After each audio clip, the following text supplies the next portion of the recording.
नमस्कार दोस्तों, आपका स्वागत है एक अद्वितीय वीर गाथा में, जहां हम जानेंगे सनातन धर्म के नागा साधुओं की अविश्वसनीय वीरता की कहानी।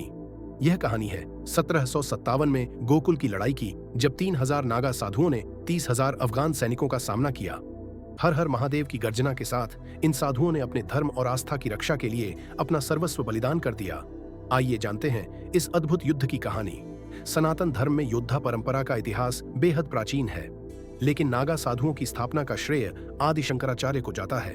8वीं शताब्दी में जब आदि शंकराचार्य ने सनातन धर्म की पुनर्स्थापना का कार्य किया, तब उन्होंने महसूस किया कि धर्म की रक्षा के लिए केवल शास्त्र नहीं, बल्कि अस्त्रों की भी आवश्यकता है। इसी विचार के साथ नागा साधुओं का जन्म हुआ। नागा साधु अपने संकल्प, कठोर तपस्या और वीरता के लिए प्रसिद्ध हैं। ये साधु न केवल आध्यात्मिक साधना में माहिर होते हैं, बल्कि शस्त्र संचालन और युद्ध कौशल में भी अजेय होते हैं। वे अपने शरीर और मन को एक योद्धा की तरह ढालते हैं, जिससे वे निडर और अजेय बन जाते हैं। इनका जीवन तप, योग और सैन्य प्रशिक्षण का अद्भुत संगम होता है, जो उन्हें शारीरिक और मानसिक रूप से मजबूत बनाता है। इनकी छावनी शिविरों में युद्ध की तैयारी, शस्त्र संचालन और शारीरिक प्रशिक्षण होते हैं, जो इन्हें अद्वितीय योद्धा बनाता है। नागा साधु ने कई लड़ाई में हिस्सा लिया और उसमें निडर रहकर सामना किया, जैसे कि पानीपत की तीसरी लड़ाई 1761। अब्दाली के खिलाफ नागा साधु ने मराठों के साथ मिलकर युद्ध लड़ा। सिख संघर्ष, गुरु गोबिंद सिंह के साथ नागा साधु ने मुगल साम्राज्य के खिलाफ संघर्ष किया और धर्म की रक्षा के लिए अपनी जान दी। स्वतंत्रता संग्राम, जब ब्रिटिश साम्राज्य ने भारत पर हमला किया, तो नागा साधु ने ब्रिटिशों के खिलाफ भी सशस्त्र संघर्ष किया और स्वतंत्रता की राह में योगदान दिया। केरल की रक्षा, ब्रिटिशों के खिलाफ केरल में नागा साधु ने वीरता से युद्ध किया और प्रदेश की रक्षा की। नागा साधु न केवल आध्यात्मिक योद्धा थे, बल्कि उनके शौर्य, वीरता और धर्म के प्रति निष्ठा ने उन्हें भारतीय इतिहास के अमर नायक बना दिया। अब बात करते हैं अहमद शाह अब्दाली की। अहमद शाह अब्दाली एक क्रूर और निरंकुश आक्रमणकारी था, जिसने 1757 में भारत पर लगातार चौथी बार आक्रमण किया। उसका जन्म 14 अक्टूबर 1222 को हेरात, अफगानिस्तान में हुआ था।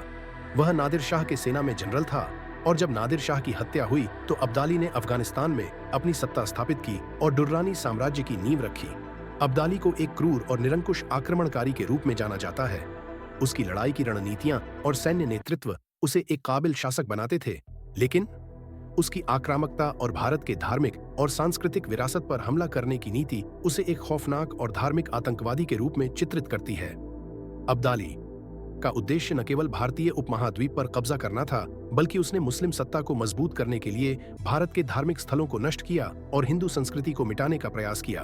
1757 में अहमद शाह अब्दाली ने अपने 30,000 सैनिकों के साथ काबुल से भारत पर आक्रमण शुरू किया। खैबर दर्रा, जो भारत और अफगानिस्तान को जोड़ता है, उसके लिए रणनीतिक प्रवेश मार्ग बना। यह दर्रा दुर्गम और चुनौतीपूर्ण था, लेकिन उसकी सेना इसे पार करते हुए पंजाब पहुंची। पंजाब में उसने लाहौर और अमृतसर पर कब्जा किया। यहाँ उसने सिख रियासतों को हराकर सेना के लिए संसाधन जुटाए। इसके बाद अब्दाली ने दिल्ली की ओर कूच किया, जहाँ कमजोर मुगल साम्राज्य ने कोई प्रभावी प्रतिरोध नहीं किया। दिल्ली को लूटने और संसाधन हड़पने के बाद वह मेरठ और अलीगढ़ होते हुए मथुरा पहुंचा। अहमद शाह अब्दाली ने मथुरा, वृंदावन और गोकुल पर हमला करने का मुख्य उद्देश्य हिंदू धर्म के महत्वपूर्ण धार्मिक स्थलों को नष्ट करना और जमकर लूटमार करना था। ये स्थल भगवान श्री कृष्ण से जुड़े थे और हिंदू श्रद्धा के केंद्र थे। अब्दाली का इरादा इन मंदिरों को तोड़कर उनकी पवित्रता को अपवित्र करना था। साथ ही इनसे जुड़ी बहुमूल्य ज्वेलरी, सोना, चांदी और अन्य धार्मिक सामग्री लूटनी थी। वह इन मंदिरों का धन और अन्य कीमती वस्तुएं, जैसे मूर्तियां और धरोहरें, अपने साथ ले जाना चाहता था, क्योंकि प्राचीन काल में भारत को सोने की चिड़िया कहा जाता था। मथुरा, वृंदावन में अब्दाली सेना का सामना 10,000 हिंदू सैनिक से हुआ, जिनका नेतृत्व जवाहर सिंह कर रहे थे। जवाहर सिंह मथुरा के राजपूत शासक और बहादुर नेता थे। हालांकि उनकी सेना को बड़ी संख्या में अफगान सैनिकों के सामने हार का सामना करना पड़ा, लेकिन जवाहर सिंह का साहस और उनकी धर्म के प्रति निष्ठा आज भी याद किया जाता है। इसके बाद अब्दाली सेना ने यहाँ लूटमार मचानी चालू की। अब्दाली सेना मथुरा और वृंदावन में मंदिरों को तोड़ा, धन लूटा और निर्दोष महिलाओं को शोषण का शिकार बनाया। कई महिलाओं ने अपने सम्मान की रक्षा के लिए यमुना में कूदकर प्राण त्याग दिए। खूबसूरत वृंदावन पूरी तरह नष्ट हो गया। कहा जाता है कि कई वर्षों तक वहां की मिट्टी में मृतकों की गंध बनी रही। लेकिन गोकुल को छूना इतना आसान नहीं था। जब अब्दाली की सेना ने गोकुल की ओर कूच किया, तो उनका सामना हुआ 3000 भस्म लेपित नग्न नागा साधुओं से। सरदार खान, जो इस आक्रमण की अगुवाई कर रहा था, इन्हें देखकर कहा, इन साधुओं से मेरे सैनिक आसानी से निपट लेंगे। लेकिन वह यह नहीं जानता था कि वह मौत के सामने खड़ा है। युद्ध शुरू हुआ। नागा साधुओं की त्रिशूलें, उनकी तलवारें और उनकी गर्जना अफगान सेना पर टूट पड़ी। हर हर महादेव की गूंज से पूरा रणक्षेत्र थर्रा उठा। सरदार खान की सेना के हजारों सैनिक ढेर हो गए। डर और खौफ से उसने मदद के लिए अतिरिक्त सैनिक मंगवाए, लेकिन वे भी नागा साधुओं की वीरता के आगे टिक नहीं पाए। अफगान सैनिकों को ऐसा पराक्रम पहले कभी देखने को नहीं मिला था। अब्दाली की सेना भागने पर मजबूर हो गई।